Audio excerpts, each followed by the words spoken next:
పులిని చూసి నక్క వాత పెట్టుకుందంట. తెలుసు కదా మీకు?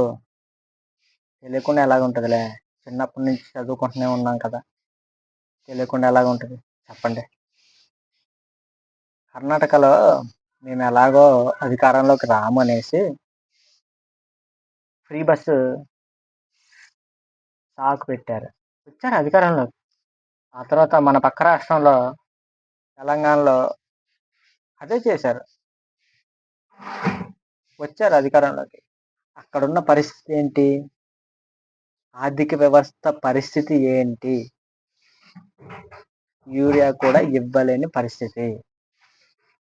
ఆ తర్వాత ఉద్యోగులకి కనీసం జీతాలు ఇవ్వలేని పరిస్థితి. అదే నెపంతో, అదే సాకుతో ఆంధ్రప్రదేశ్‌లో కూడా వచ్చారు అధికారంలోకి. మన దౌర్భాగ్యం ఏంటంటే నిరక్షరాస్యత ఉండటం.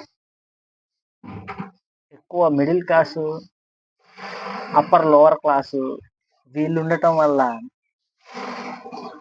అంత వాళ్ళకి ఆ టైం ఉండదు. ఆలోచించే టైము ఉండదు. వాళ్ళ పని వాళ్ళు. ఎవరు ఎక్కువ ఇస్తే వాళ్ళకి కొడతాము. ఓట్లేస్తాము. తర్వాత పరిస్థితి ఏంటంటే ఆలోచించము. ఈ ఫ్రీ బస్సు పెట్టి నెలకి 450 కోట్లు, అక్షరాల 450 కోట్లు ఎవరు కడతారు? ప్రభుత్వం కడతదా? ప్రజలే కట్టాలి. ఎప్పుడైతే నువ్వు ఉచిత పథకాలు తీసుకుంటావో, ఉచిత పథకాలు లబ్ధి పొందుతావో, ఇక్కడ నుంచి నీకు కౌంటర్ స్టార్ట్ అవుతుంది. ప్రభుత్వానికి డబ్బులు సరిపోవు. అప్పుడు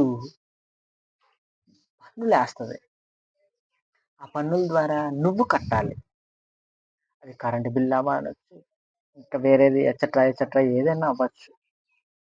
సో నేను చెప్పేది ఏంటంటే ఉచిత పథకాలు వద్దు అనండి.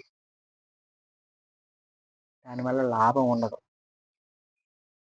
మనమే నష్టపోతాం.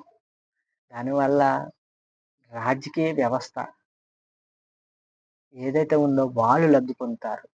వాళ్ళు అధికారంలోకి వస్తారు. అర్థమవుతుందా? అది గుర్తుపెట్టుకోండి. తాత్కాలిక లబ్ధి కాదు, శాశ్వత లబ్ధి కావాలి.